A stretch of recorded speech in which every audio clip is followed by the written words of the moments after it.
Right, hello everyone and welcome back. I suppose I haven't filmed in a while, but look, here we are. We're back filming away now. So as you can see here, I have the power harrow ripped again. It's been an ongoing problem since we got the power harrow. Even the other one does the same. I'll show you all about it in a minute, but I have the headstock off of it here. I have the seed box off of it, and we need to dig a little deeper. So basically, on top of every rotor there is a hub, and the hub is held down with 4 bolts, and the bolts from time to time loosen, and obviously there's a big mound of as you can see here, soil up on top of it, and you can't really see the tops of the rotors.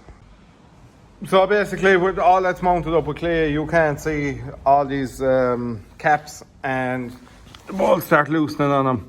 It's when you hit a stone, like if you hit a big solid lump of rock, I think the shock loosens them a small bit. As you can see here, this one is, it's worked up, it's a little bit. This one is also loosened, and this one totally fell off. It actually like jumped up out of it. And unfortunately, what happens then is the bolt that's after loosening falls into the hole, goes around and gets jammed between 2 gears. Oh, you couldn't write it, lads. You just couldn't write it. So that's why we're in here. So I can't fit my hand in with this. I need to hit down the rotor, fish around. I'm laughing because it's so ridiculous. Fish around for the bolt, get the bolt out of there, and but squeeze it down again and hope it doesn't loosen. So that's the job for the next half an hour that way.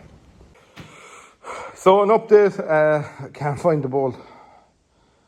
At least not in that hub, unless I rip up every individual hub. But the power harrow is actually turning now, so the problem is there, and I'm not sure whether I should keep digging for it or I should let it rear its ugly head at some other stage. But I don't know. I'm not sure what to do. I might put a spinning on the tractor there for a while and see if it appears somewhere. So the power harrow is back out. I just moved it away there with the loading shovel. I meant to video it, but slipped my mind. Yeah, that's gone back. I done my bit of fishing and away it goes again. So we'll see how long that works for. A few bits of machinery, we'll just give a quick run through them here. This mower is kind of provisionally sold. One of our previous customers said he was interested in it, so I'll wait until he comes and gives a look and see what he thinks. Lily mower is sold. This bag spreader is still available. A lot of inquiries about it, and there was one here already and it sold pretty much straight away. But a lot of inquiries about this one, but nobody has showed up just yet. But it's in good order. Nice little spinner, and beauty of it is hitching up is no problem. You'd lift it there. If I had my 2 hands, I might even lift it with 1 hand,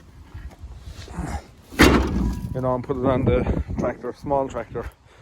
Go and spread your ton of fertilizer. Great job. And it also has the border spreading kit, so you basically pull that off of there, flip it around, put it in there, and the fertilizer hits off it and rebounds into the field, going around your headland run. Good wide tires in it too. This mower is also still available. This is very funny the way this works now, isn't it? This mower is still available. So if anybody is looking for a good, clean front mower, that one is in very good condition indeed. Then management needs hydraulic hoses and a little linkage here. This little plastic piece is broken in that. But other than that, it's in good enough nick. And of course the Lily power harrow, which is very original. Nice light machine. You know, it'd be a lovely machine if you had a small tractor there and you were doing lawns or something like that. But yeah, nice little machine indeed. And It's pretty much it at the moment. We have a big surprise coming in a tractor. Something you should see the colour or the orientation of over here in this stack. So what we have here is our 4-cylinder 6000 series John Deere hitches. Various Massey Ferguson hitches. Some from big 64 series, 77 series, Vario and Dynaback ends, but I'm honestly not sure what they're what exactly they're off of, so you'd really kind of have to check that out for yourself. But that's a fine strong hitch, this one. So you know, they could be modified to fit something else as well if you were that way inclined. We must go down to the triples and I'm going to show you that as well. So I put 2 new back tyres on this tractor and they'll probably be coming off it again shortly. They're only staying on it for a little while, I think. But the ones that were on it were getting a bit perished and I was afraid of a blowout going along the road with the triple mowers. So these are Seat tyres. Nice looking tyre, but they were actually a nice bit lower than what came off of it and narrower as well.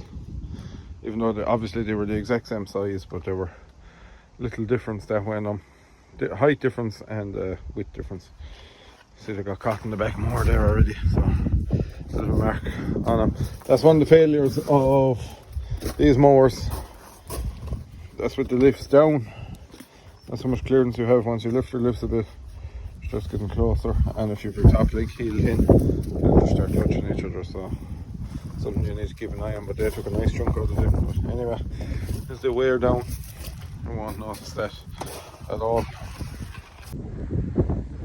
And is it ever going to stop raining? And the 7550 was out doing a bit of topping the last few days as well.